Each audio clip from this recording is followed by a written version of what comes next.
Okay, good afternoon. It's nice to be with you again. We have had three talks already, and in the first talk, we talked about the life story of Lord Gautama Buddha, who lived and taught in India in the 6th and 5th centuries before Christ. In the second talk, we talked about the Buddha's dispensation in different forms, the Buddhist theory, the practical aspects, and the results of the Buddhist practice. And in the last talk, we talked about how the Buddhist teaching, at least in the form of the Theravada Buddhism, managed to survive for 26 centuries. And that was mainly with the use of the Buddhist councils, 6 Buddhist councils. So having talked about the background to the Buddha and the Buddha's teaching, from today, I'm hoping to talk about the bread and butter of kind of Buddha's teaching. Not all of the teaching, but the main themes of the Theravada Buddhist teaching. And let us see.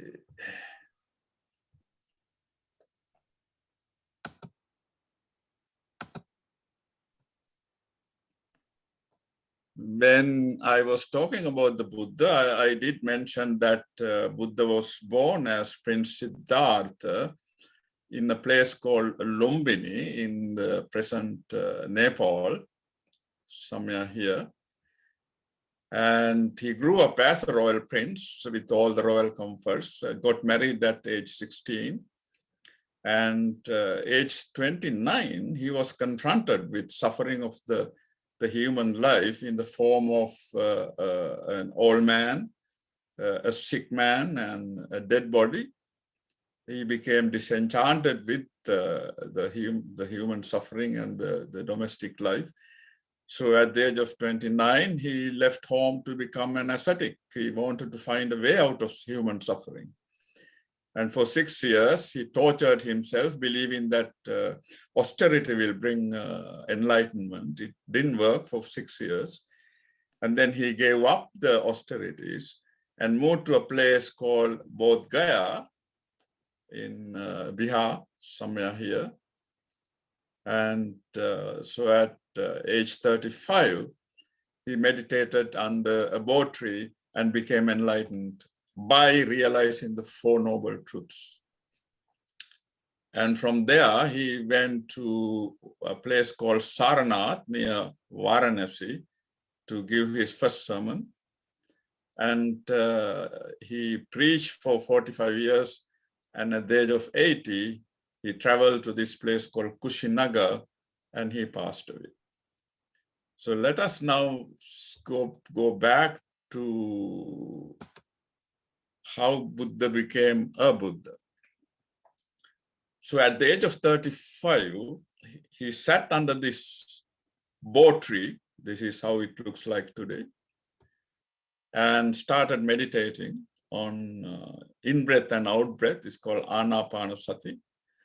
And during that night, he realized the Four Noble Truths. And one becomes enlightened by realizing the Four Noble Truths.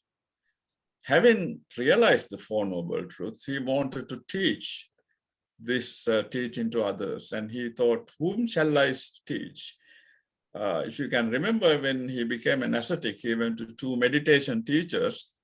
The first one called Alar Kalam, and the second teacher was Uddaka Ramaputta. So he thought, let me teach to my first teacher, Alar Kalam. But then, unfortunately, he discovered that teacher has passed away a week early. And then he decided to preach to his second teacher, called Uddaka Ramaputta. And Uddaka Ramaputta had passed away the night before. So then what he thought was that during the 6 years of his austerity, he had 5 ascetic friends called Kondanya, Baddiya, Vappa, Mahanama, Assaji, 5 ascetic friends. And he thought that, okay, let me teach them what I realized. And he discovered that the 5 ascetics were living at that time in the place called Saranath. So from Bodh Gaya, he traveled to Saranath near Varanasi. And he gave his very first sermon, and it's a long name. It's called Dhammacakkappavattana Sutta, and that was his very first discourse to these 5 ascetic friends. And in that first sermon, only he, for the first time, taught what he realized to someone else, and that was the 4 Noble Truths. So what are these 4 Noble Truths? The first noble truth is that there is universal suffering, dukkha satya. The second noble truth is that the cause of this suffering is samudaya satya. Third noble truth he realized was that this can be eradicated, suffering can be eradicated, and that's the third truth. And the fourth noble truth is there's a path, there is a mechanism, a process to eradicate suffering. And these, in Pali language, the 4 Noble Truths are described as Chatur Arya Satya.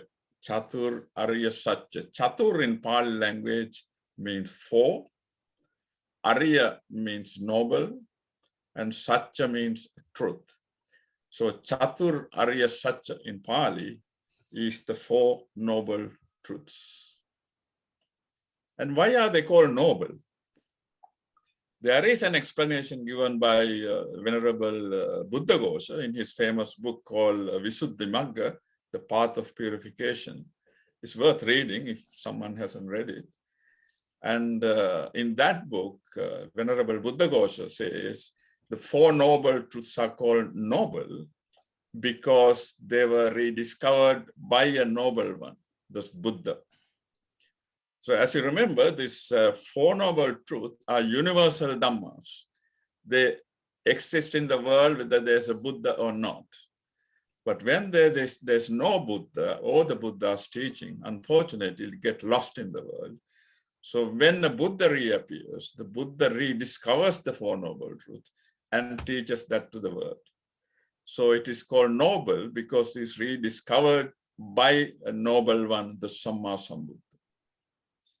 The second reason why they are called noble is because they can be fully realized only by the noble ones, such as Samma Sambuddhas, Pacceka Buddha or silent Buddhas, or Arahant or disciple Buddhas. And the third reason why they are called noble is because there is about reality in the world, the truth. So because of these 3 reasons, they are called noble, 4 noble truths. And the 4 noble truths really is the heart, the core of the Buddha's teaching. And Buddha said in his first sermon that until I fully realized the 4 noble truths, I did not believe that I was enlightened or I became a Buddha. It's only when I fully realized the 4 noble truths, I knew that I was enlightened and that I had become a Buddha. So only even the Buddha admitted that until one fully realized the 4 noble truths, one is not enlightened. And Buddha compared the 4 noble truths, the footprint of an elephant. Because if you look at all the animals, the footprints of all the animals that one can find, all the footprints of all those animals can be put within the footprints of an elephant. So Buddha in this discourse in the Majjhima Nikaya, the collection of the middle-length discourses, said that similar to a footprint of an elephant, within which all the footprints can be included. Everything that I have said in the Buddha, so the Buddha's teaching, all of the Buddha's teaching really can be included in the 4 noble truths. So it's the bread and butter, the heart, and the core of the Buddha's teaching. Now, when we say someone is a Buddha, that means someone has attained Bodhi. Someone who has attained Bodhi is a Buddha. And bodhi means realization of the Four Noble Truths. And there are three types of people who have realized the Four Noble Truths. First, Samma Sambuddha, like Gautama Buddha or previous Buddhas, Kashyapa, Vipassi, Kakusanda Konagam, all those Buddhas. They are Samma Sambuddhas because they realized the Four Noble Truths with their own effort, with no teacher or no teaching available before. And having realized the Four Noble Truths, they can teach it to others. So Samma Sambuddhas realize the Four Noble Truths through their own effort, and then they are able to teach it to others so that others can also realize the Four Noble Truths. The second group of Buddhas are called Pacceka Buddhas or silent Buddhas. And like Samma Sambuddhas, they also realize the Four Noble Truths through their own effort with no teacher. But unfortunately, they cannot teach anybody else. So that's why they are called silent Buddhas. And the third group of Buddhas are Savaka Buddhas, and they are the Arahants, the disciples of the Buddha. They realize the Four Noble Truths, having listened to the teaching by a Samma Sambuddha, and they can teach. So there are three groups of Buddhas, and the Buddha means attaining Bodhi, and attaining Bodhi means realization of the Four Noble Truths. So let us look at the first Noble Truth now. The first Noble Truth is the Buddha said there is universal suffering, unavoidable, inevitable, is universal. And Buddha named a few things that can cause suffering. Birth is suffering. Birth is suffering. And why is birth is suffering? Because it's because of birth that suffer all the rest of the suffering. And having been born, we get old, that is suffering. We develop illnesses, we become ill, that is suffering. We die, that is suffering. All these are physical sufferings. And then Buddha goes on to describe the mental suffering.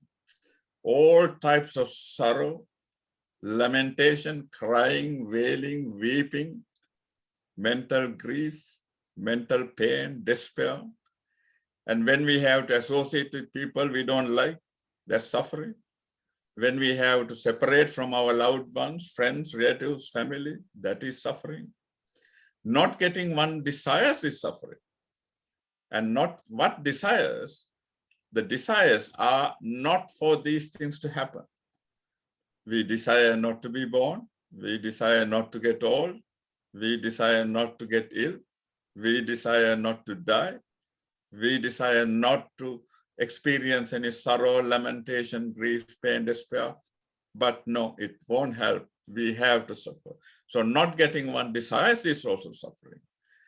And then Buddha added, in short, the 5 aggregates of clinging is suffering. 5 aggregates of clinging. Let us look at what these 5 aggregates are. Now, what we call ourselves, you and me, consist of 2 parts. We consist of a physical part and we consist of a mental part. And our physical part is called this material form, rupa. Rupa, that's our body, our physical side. And our mental part consists of these 4, the feelings, what we feel, perception, what we perceive, mental formation, our thinking, and our consciousness. So these are the 5 aggregates that we are consist of. And Buddha said, all these 5 is suffering. And why is it suffering? Because we don't realize what we call ourselves is nothing but these 5. But through delusion, we identify with them as I, this is me, this is mine. But because these 5 things, the Rupa, Vedana, Sanya, Sankhara, Vijnana, they arise, they cease. They arise, they cease. Constantly, moment to moment. They don't last more than a moment. But if we identify with them as me or I, when they change, because they are not permanent. There's no self in that. That causes suffering. So Buddha said, the 5 aggregates of clinging itself is suffering.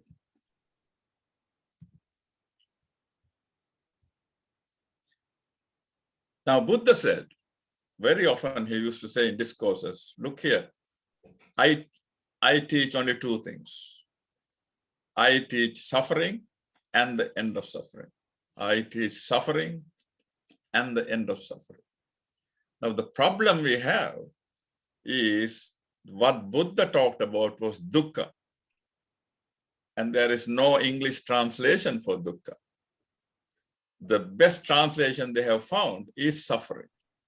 The nearest is suffering. But dukkha does not mean just the suffering that we talk about, which is kind of pain, the misery, the sorrow, and it includes everything else, like any dissatisfaction, any imperfection, any unsatisfactoriness, any frustration, any disappointment, any disharmony, any fear, any insecurity. All these are dukkha. Not only the suffering that we defined as pain and sorrow and misery. And Buddha did not deny that there is happiness and there is pleasure, obvious. If we see something nice, it is pleasant. If we hear something, a good noise, good sound, it is pleasant. Buddha did not deny. But what Buddha said was that all these are transient. At the moment of feeling it, we may feel that, oh, we are going to enjoy this happiness and pleasure for life. No, they are also transient. And unfortunately, because of this translation of suffering, the dukkha into suffering, people outside the Buddhist, the people who don't know the Buddhist teaching, have often and still criticizing that Buddhism is a very negative, pessimistic. They talk only about suffering, nothing else. But they are wrong. They can be right if the Buddha talked only about the first 2 truths. If Buddha said, you look here, there is universal suffering, you can't avoid it. And if a Buddha said, okay, nobody can help you, go on suffering, then it is a fair criticism that Buddhism is a negative teaching. No, Buddha didn't stop there. Buddha said, the suffering can be got rid of. And he gave the mechanism, the process, the method, the path to get rid of. So it's really, Buddhism is not a pessimistic or negative religion, but it's a realistic one, that there is suffering. And it gives optimism and hope that we can get out of the suffering. And there is a path, there's a mechanism to follow to come out of the suffering. And one of the discourses of the Buddha called Dukkhata Sutta, that's in the collection of the Buddha's connected discourses, Samyutta Nikaya, there Buddha describes 3 types of suffering, dukkha. The first type is dukkha, and that is the suffering that we all know, the physical and mental pain that we all experience. It's obvious to us, and that's called dukkha. The second type of dukkha is called viparinama dukkha, and that is because things change. So even happiness, the pleasures that we enjoy, they finish. And when they finish, it leads to suffering. And the third type of suffering is called sankhara dukkha, which is the most difficult thing to understand. Now, sankhara dukkha, sankhara means conditioned things. Now, when I talked about the 5 aggregates of clinging, they are themselves sankharas because they are made of something else. And they constantly start, stop, origin, cease. So because of that, there is inbuilt suffering in the aggregates. So the 3 types of dukkhas are dukkha, the obvious physical and mental pain, the viparinama dukkha due to the nature of change, even in pleasant experiences. And the third type is the sankhara dukkha, that is due to change in conditioned things like the aggregates that we are made of. Now, going to the second noble truth. So the second noble truth, the Buddha said there is a cause for suffering. And the Buddha said the cause of suffering is craving, tanha. And Buddha described three qualities of this. So tanha, the craving, is a craving that gives rise to birth, death, birth, death. So it creates rebirth again and again. And the craving is bound up with pleasure attachment. So the craving to start with is very pleasant, very happy, and you get attached to that. And it's because of that attachment, the craving and clinging, that gives rise to rebirth and suffering. And the other thing, quality of the craving is that wherever you are, it's gratifying. And the thing with the craving is that once you get a pleasant experience, you want to have it again. When you have a pleasant experience, you want to have more of it again. So the craving multiplies when you have one pleasant experience. And Buddha described three types of craving. The first type of craving called kama tanha, that is craving for our sensual pleasures, the pleasures that we receive through our eyes, through our ears, through our nose, the tongue, the body, and the mind. So the sensual experiences, we crave for them. That's called kama tanha. And the second type of craving is the craving to exist, to become, to continue to exist, to be someone, to be something. So always craving for something which is not here now. And the third type is called the craving to not exist. We are so fed up with life, we're fed up suffering. And one can say that probably suicide is an ultimate of vibhava tanha, not to craving, not to exist. So there are three types of craving. Then the third noble truth. Buddha said this suffering can be eradicated if one can eradicate the craving. And the cessation of suffering, that is the attainment of Nibbana. By totally abandoning and eliminating, eradicating this craving, which is the main reason for suffering. And the Nibbana is a beyond stage, beyond all suffering. And it's a state of peace, state of joy, state of happiness. And once we have attained Nibbana, there's no rebirth. There's no continued rebirth in the cycle of birth and death. And one good thing about Nibbana is that we can attain it in this life itself. We don't have to wait till we die to attain Nibbana and enjoy it. The Nibbana comes within this life itself. The problem is, the Nibbana is such an abstract concept that it cannot be explained by any language that we have. So the one who has attained Nibbana only knows what Nibbana means, really means. So it's very difficult. And it has been compared. When you try to explain Nibbana, it is like trying to explain a color like blue or red to a blind person blind from birth who has never seen a color. And when I look here, the blue color is like this, red color is this. There's no way we can explain a color to a person who has been blind from birth.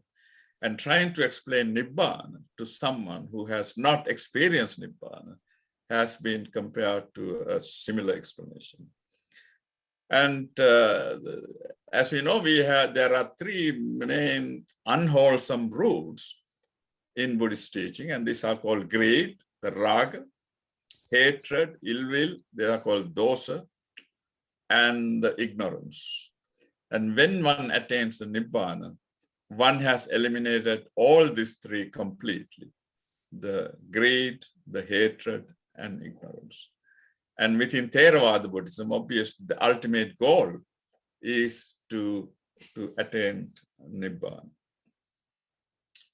And Nibbana is called by so many names. Last time I counted 54 different names, different phrases for the Nibbana. And it's called cessation of suffering. It's called abandonment of craving, renunciation, letting go, liberation from suffering and rebirth, detachment, unconditioned. There are so many words to describe the Nibbana. And it's attained by cultivating the Noble Eightfold Path, which we are going to discuss in a moment. The only thing is, we have to do it by ourselves. There's nobody else who can do it, not even the Buddha. So we cannot pray and go to Nibbana. We have to follow the Noble Eightfold Path if we are to attain Nibbana and eradicate suffering. And once we are in Nibbana, there's no rebirth. And again, this Nibbana is really not a place. It's not a heavenly paradise, or it's not a place. It's a state. It's a state of Nibbana, not a place. Now, if one is to eradicate some mental defilements, Buddha said that in order to attain Nibbana, we have to eradicate all mental defilements that we have. And Buddha selected 10 of them and called them fetters, samyojana, 10 fetters. The first fetter is the self-identity weave, the sakkaya ditthi. Remember, I said the 5 aggregates of clinging. We cling to them, saying that that's me, that's I, and that's a delusion. So that's one mental defilement we have to get rid of if we are to attain Nibbana. And skeptical doubt about the Buddha, doubt about the Buddha's teaching, and sort of doubts like that. And the third fetter is attachment to rituals and rites. If one believes that by doing this or this ritual or that ritual, one can go to Nibbana, that is a fetter. If anyone believes that one can go to Nibbana apart from following the Noble Eightfold Path, that is a fetter. That's a fetter. Because that's the only path that the Buddha has described as the only way to Nibbana. Sensual desire is a fetter, again, the mental defilement that we have to get rid of. Ill will, anger, hatred, that's called patiga, that's a fetter. And in Buddhist cosmology, there are 31 planes of existence, and out of them, there are 20 celestial worlds. And out of the celestial world, there are 16 celestial worlds where there's a fine physical body called Rupa Loka. And there are some people who got a desire. They meditate, concentration meditation, and attain jhanas in order to be born in this world. So even that desire is a fetter. And some people desire to be born in the celestial worlds where there is no physical body, only the mind, mental state is there. And that desire also Buddha called a fetter and obstacle to become a Nibbana. And the 8th one is called conceit, the arrogance, the mana, restlessness, mental restlessness. And the 10th fetter is ignorance, and the ignorance of the Four Noble Truths. So if one needs to realize the 3rd Noble Truth, that's the Nibbana, one needs to get rid of these 10 fetters. And this happens in 4 stages. When we cultivate, when we develop the Noble Eightfold Path that the Buddha has asked us to follow, we realize Nibbana through 4 stages. And the first stage is called stream entry, and that's Sotapanna. Stream entry means we have entered the path of liberation, And in order to attain the first stage, we need to get rid of the first 3 fetters: self-identity view, skeptical doubt, and attachment to rituals and rites. So when we eradicate those 3, one becomes a stream enter, Sotapanna. And when we become a Sotapanna, Buddha has guaranteed that there's no turning back. One will end up becoming an arahant and attaining nibbana within a maximum of 7 rebirths. One can attain nibbana in the same life itself, but within a maximum of 7 births, a sotapanna will attain nibbana. And there's another guarantee Buddha has said. When you are sotapanna, you will never be reborn again in a world of suffering. You see, out of the 31 planes of existence, the lowest 4 are apayas called, including the animal kingdom. And those Buddha says, once you are sotapanna, you will never be reborn in any of those 4 worlds. So a sotapanna continues to develop the Noble Eightfold Path.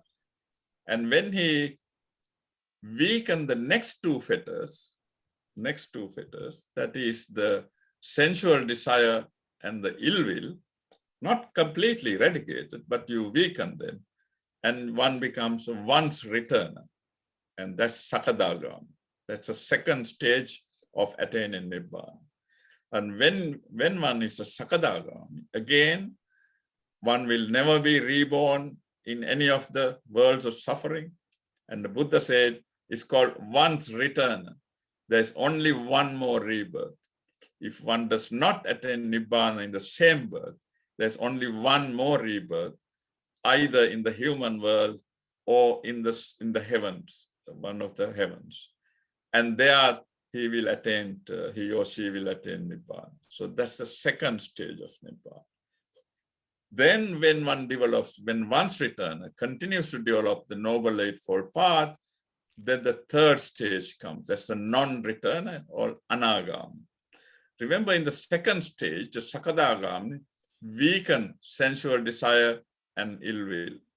And in the third stage, you completely eradicate these two. So when you attain the third stage, one has eradicated the first 5 of the 10 fetters: self-identity view, skeptical doubt, attachment to rites and ritual, sensual desire, and ill will. And anagami is called a non-returner because he or she will never be reborn in the sensual world again. And there are certain heavenly worlds called Brahma worlds. There are 5 of them, where this anagami, if the anagami does not attain Nibbana in the same world, will be reborn in one of those celestial worlds and attain Nibbana there. So they are non-returners. And then they continue to develop further the Noble Eightfold and finally attained arahanthood. And that's the final enlightenment. And the arahant has eradicated all the 10 fetters. Remember, a sotapanna has eradicated the first 3 fetters. Second stage, Sakadagami, has weakened the next 2 fetters. The third stage, Anagami, non-returner, has eradicated those 2. And the Arahant has eradicated all the 10 fetters.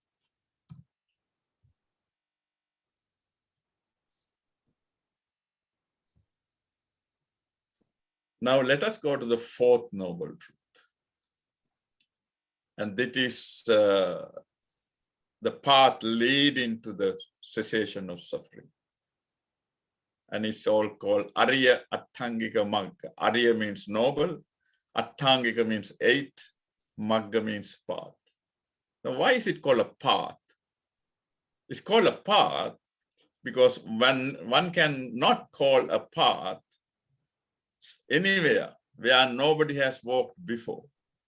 A path is created when someone has cleared the plants and the rubbish and one has walked, at least somebody has walked over that before, and then it becomes a path. And this Noble Eightfold Path is path because someone or some others have walked on that path. The previous Buddhas, previous Pacceka Buddhas, previous Arahants, they have walked in this path. So it has become a path. And the Buddha said, I have gone along that path. And going along that path, I came to know suffering, first truth, arising of suffering, second truth, cessation of suffering, third truth, and the way leading to the cessation of suffering, fourth truth. So this is not something that Buddha imagined. This is not something that Buddha heard or read somewhere. No, he traveled the path. He enjoyed the results of that path. He realized the four noble truths, and then he told us the path. Look here, this is the path to Nibbana. So, and this is the Dhamma wheel that we are all familiar with, Dhamma wheel. And in fact, the first sermon of the Buddha is called Dhamma Chakka Pavattana Sutra. Then that is the turning of the Buddha Dhamma wheel, turning. So in this Dhamma wheel, there are various types of Dhamma wheels, and this Dhamma wheel has 8 spokes. So this represents the Noble Eightfold Path. Right understanding, right intention, right speech, right action, right living, right effort, right attentiveness, right mindfulness, and right concentration. So Noble Eightfold Path consists of these 8 factors. Now, if we can go back to the Four Noble Truths, so the first noble truth is suffering. Second noble truth, cause of suffering.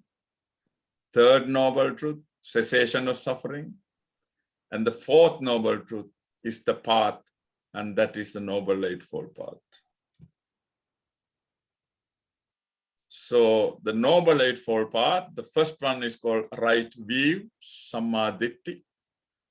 Second, right intention, Samma Sankappa.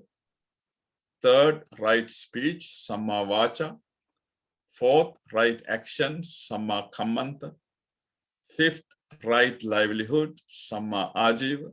Sixth, right effort, Samma Vayam.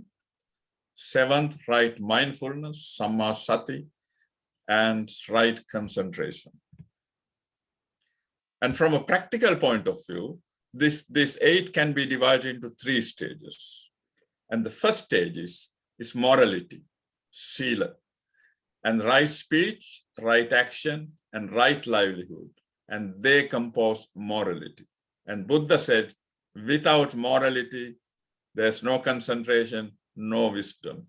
So morality is the foundation of a house, foundation of the house. Without morality, Buddha said, you cannot develop concentration. And the second stage of the training, once you have developed morality, the sila, you go to the next stage, and that is developing concentration.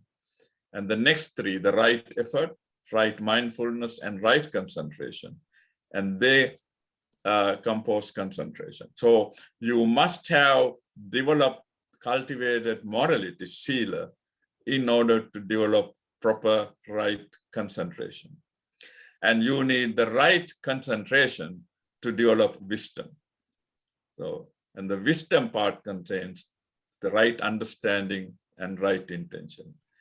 So if you are building a house, we have to put the foundation first, sila, morality. Then we have to build the walls, concentration. And then finally we have to put the roof on. So if we try to put the roof on without the foundation or walls, it's not going to happen. And you have to gradually build up the morality, the concentration, and wisdom. And they 8 are really not independent. They're interrelated. They are all interrelated. So Sila, Samadhi, Prajna, all 3 are interrelated. And let us go on to the first right view, Samadhi. And this is really the clear understanding, correct understanding of all the physical and mental phenomena that we experience. And there are 2 types of right view. The first type of right view is to have some understanding of karma, that if we do good, it will lead to good results. If we do bad, it will lead to bad results. So really to go on to the correct understanding of the Four Noble Truths, first one needs to develop this type of right view. Because if you don't believe in karma, there is nothing called good, nothing called bad, and there are 10 types of wrong views, then it's difficult to go on to the next right view, which is the correct understanding of the Four Noble Truths. Not the complete understanding. At this stage, in the right view, some understanding, because the complete understanding of the Four Noble Truths happens only when you become enlightened and become an arahant. So yeah, at this stage, see, really when one develops the right view, one has attained the first stage, and that is Sotapanna. And the second noble truth, the Noble Eightfold Path factor, is right intention, right thought, right thinking. And this happens because you have a right view, good understanding. And the Buddha has described three types of good intention, right intention. The right intention of renunciation, and that is the getting rid of bad thought of sensual pleasures. So instead of wishing for sensual pleasures, you let go, and that is thinking of renunciation. The second type of good intention is goodwill. So instead of ill will, hatred, anger, you develop feelings of metta, loving kindness, good intentions. And the third type of right intention is harmlessness, avihimsa. And that is instead of cruelty, you develop compassion, karuna. So there are three types of right intention. Intention of renunciation, intention of goodwill, and intention of harmlessness. The third factor of the Noble Eightfold Path is right speech. And these are all, right speech, remember, is in morality. And there are four aspects to right speech. The first one, abstinence from false speech or telling lies, and that means telling the truth. Second, abstinence from malicious talk, backbiting, devices, slanderous talk, and that means using harmonious, uniting type of speech. Third, abstinence from harsh, blameful, hurtful speech, and that is using pleasant speech.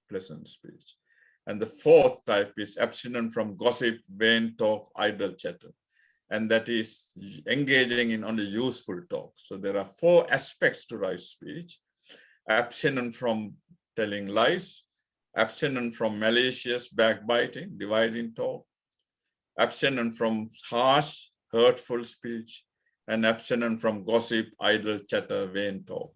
Four types of right speech. Let us go to right action, the next one. In the right action, there are three aspects. First one, abstinence from killing any living beings, abstinence from stealing, taking what is not given, what doesn't belong to oneself, and abstinence from any type of sexual misconduct. So there were four aspects to right speech and three aspects to the right action. And then right livelihood, the next factor. This is really an honest, ethical livelihood, making one's living, causing no harm directly or indirectly to anyone else. And Buddha has kind of mentioned 5 traits that we should avoid if one is to follow a right livelihood. And that is trading in human beings, trading in animals, trading in arms and weapons, trading in intoxicants, alcohol, illicit drugs, and trading in poisons. And Buddha described these 5 as not right kind of livelihood. And the next one is right effort. And the effort really is needed to provide the energy to maintain the other 7 factors. And Buddha has described 4 aspects of effort. The first one should put effort to make sure that unwholesome things don't develop. either physical or mental. And the second type of effort is if one has developed any unwholesome things, get rid of it. You have to put effort to get rid of them. Third aspect is to try to develop wholesome mental and physical states, wholesome things, skillful. And the right type, the fourth one, is if we have developed certain wholesome things, try to improve them, cultivate them. So there are 4 types of efforts. And the 7th factor of the Noble Eightfold Path is the right mindfulness, samma sati. And this is really becoming aware, becoming fully aware from moment to moment. What happens from moment to moment? Any thoughts, any emotions, any feelings in the present, non-judgmentally, not craving, not rejecting, with equanimity. And Buddha has described the practice of the mindfulness in a discourse called Satipatthana Sutta. And hopefully in the future, we are going to be talking about it in quite detailed. But basically in the mindfulness meditation, Buddha has advised to be mindfulness on our body, physical body. And that's called Kaya-anupassana. Be mindful of our feelings as they happen, as we experience them. And that's called Vedana-anupassana. Be mindful, be aware of our mind states from moment to moment. That's called Chitta-anupassana. And then the 4th one is contemplation of the mind objects. Whatever comes to mind, the objects, be aware of them. There are 4 aspects to the mindfulness training. And the 8th is right concentration, samma samadhi. And this is really the developing one-pointedness of the mind. And you put your attention on one object. In Buddhist literature, there are 40 meditation objects that one can use to develop concentration. Again, we will be talking about them in detail in the future. And the right concentration has to be wholesome, not any concentration. Not any concentration. Remember, if a cat wants to get off kill a mouse, the cat has to maintain full concentration, but that is not wholesome concentration. If a pickpocket wants to steal a bag in a bus or train, the pickpocket has to maintain very good concentration on the victim, but that's not wholesome concentration. And here Buddha is talking about concentration on wholesome objects. Wholesome objects like metta, karuna, compassion, and even one's own breath.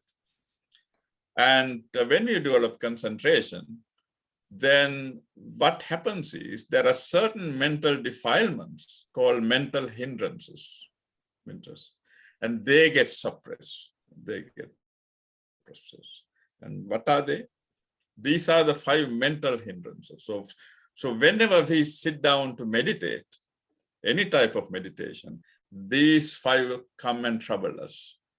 Sensual desires, anything pleasant we have experienced through the eye, through the ear, through the nose, through the tongue, through the body, anything that comes to our mind, that disturbs our meditation. Feelings of ill will, hatred, anger will come. Vyapa. Sloth and torpor, we become lazy, sleepy. Yeah. Again, they will disturb. Then the mind becomes restless, mental restlessness, and remorse. Anything that we have, anything bad we have done will come back to our mind. Any good thing that we have not done, we will regret about them. So they will come and disturb our mind. And then all sort of doubts will appear. Doubt about the Buddha's teaching. Am I practicing the right technique? Am I the right person to meditate? Also, is my teacher a good teacher? All sort of doubts will come. So when we develop the concentration of the mind, these 5 will get suppressed. And when they get suppressed, and as the concentration develops, we develop what are called absorption states, and they are called jhanas.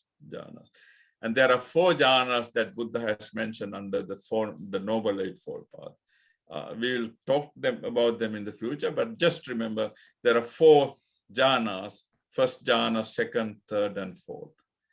And this concentration of mind really is essential to practice the wisdom, insight meditation, the vipassana, concentrating on the anicca, dukkha, and anatta. And it is the meditation on the impermanence, the suffering, and the absence of a soul. Those are the three things that we need to finally realize. But to meditate on them, we need a good, well-concentrated mind.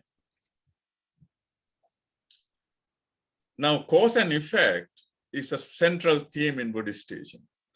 If you talk about karma, it's about cause and effect. If you talk about rebirth, it's cause and effect. If you talk about dependent origination, it's cause and effect. And you can see that among the Four Noble Truths as well. Now, if you take the first pair, remember the first noble truth is suffering.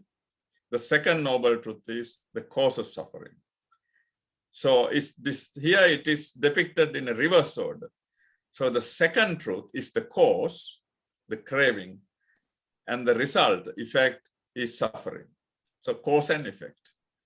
Then if you take the third and fourth truths, the third truth is the eradication of suffering, and the fourth truth is the Noble Eightfold Path. So the Noble Eightfold Path is the cause, and the Nibbana is the result. So again, there are two pairs of cause and effect within the Four Noble Truths.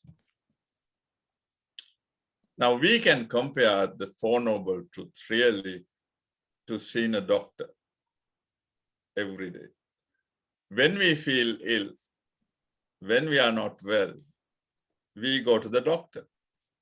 And the doctor examines us, take the history, all the details, and the doctor says, okay, yeah, you got this, you got an illness. Number one, truth. There is a problem. And then the doctor investigates. Blood tests, urine tests, x-rays, scans, yeah, and discovers the cause for the illness, the second truth. And the doctor says, yes, if we can remove this cause, you will get better. Third truth. And then the doctor gives a prescription. Do this, do that, take this, take that. So fourth truth. So a problem, first truth.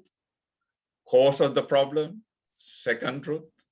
If the cause is removed, the problem is removed, third truth. And there is something to be done to get rid of the problem, fourth truth. So it's just like going to the doctors.